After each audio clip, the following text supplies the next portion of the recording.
जिन सरकारों को पुराना ही वापस पुराने टाइम का बुरा कह रहे हैं, तानाशाही कहते हैं। इंदिरा गांधी की सरकार में क्या हुआ था? इंदिरा गांधी जब प्रधानमंत्री बनी है 66 में, और फिर बहुत जो ताकतवर लोग थे पार्टी के अंदर, उनमें बहुत गुट बन गए। उसी वक्त दो पार्टियां बनी, एक इंडियन नेशनल कांग्रेस ओ कहलाती है, एक इंडियन नेशनल कांग्रेस आर कहलाती है। आर जो है इंदिरा गांधी की पार्टी थी, जो वर्तमान की इंडियन नेशनल कांग्रेस है। फिर उन्होंने जब ये टूट गए और ये सारे देश में खबर फैल गई, ये खुलासे हो गए, तो इन्होंने कहा, अपील की, इंदिरा गांधी ने अपील की जनता से कि मैं जो करना चाह रही हूँ वो गरीबों के लिए करना चाह रही हूँ। चाहे वो राजाओं को देने वाला पैसा हो, उसे रोका जाएगा तो गरीबों का भला होगा। चाहे वो नेशनलाइजेशन ऑफ बैंक हो, कि बैंक बनेंगी तो गरीबों का भला होगा। वो भी देश के लिए था कि मैं देश के लिए करना चाहती हूँ।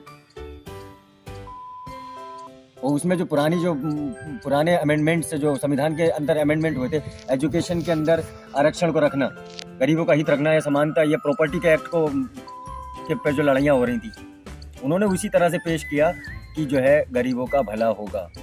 लेकिन उसके पीछे क्या मानसिकता थी?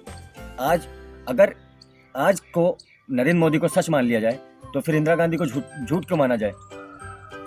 इंदिरा गांधी भी भला सोच रही थी, उससे बहुत ज़्यादा भला हुआ भी। ऐसा नहीं है बुरा था बहुत। कोई भी चीज़ हमेशा बुरी हो जाए, अच्छी हो जाए, ये कुछ नहीं होता।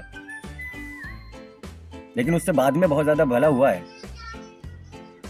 लेकिन ये हमारे सामने तथ्य हैं कि भाजपा की गवर्नमेंट हमेशा जो पुरानी गवर्नमेंट्स को करती आई है कि उन्होंने कुछ नहीं किया, 70 सालों से कुछ नहीं किया। 70 साल में देश जो है खुद एक गुलाम था।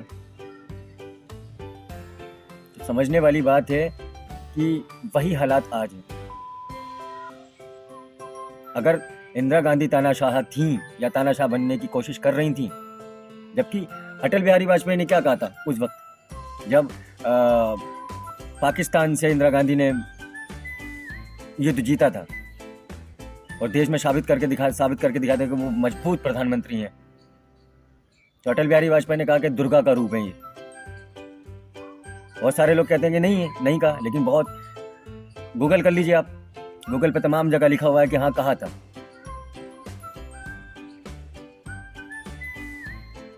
समझने वाली बात यह है कि हालात कभी भी नहीं बदलते, बस घूम के वहीं आते रहते हैं, सर्कुलेशन आता रहता है।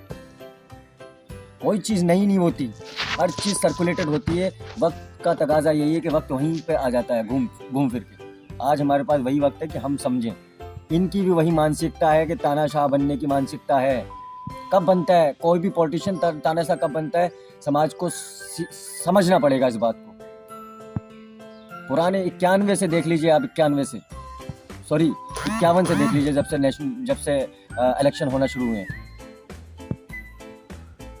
नेहरू जी ने सबसे पहली मार सुप्रीम कोर्ट पे मारी थी। सुप्रीम कोर्ट में उस वक्त कितने जज थे मुझे इस वक्त याद नहीं है, लेकिन जितने भी जज थे वो चाहते थे कि किसी एक जज को जो उनकी बात सुनेगा उसको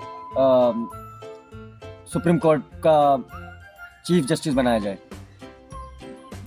तो बाकी सारे जजेस ने जो है इस्तीफा दे दिया कि ढूंढो फिर जज, चला लो जाओ सरकार, हम नहीं बैठ रहे सुप्रीम कोर्ट में। तो फिर उनको ये बात वापस लेनी पड़ी। इसका मतलब ये है कि जब बहुत ज़्यादा बहुमत से कोई सरकार आती है और तो ताकतवर होती है, तो सुप्रीम कोर्ट जो है कमज़ोर पड़ जाता है। और हमारा बचाव, एक आम आदमी के हित का बचाव, फंडामेंटल राइट्स का बचाव सिर्फ सुप्रीम कोर्ट कर सकता है। इसने किसी भी तानाशाही सोच वाले आदमी को इतना तेज न बनाओ, चाहे वो नेहरू जी हो या इंदिरा गांधी हो या नरेंद्र मोदी हो।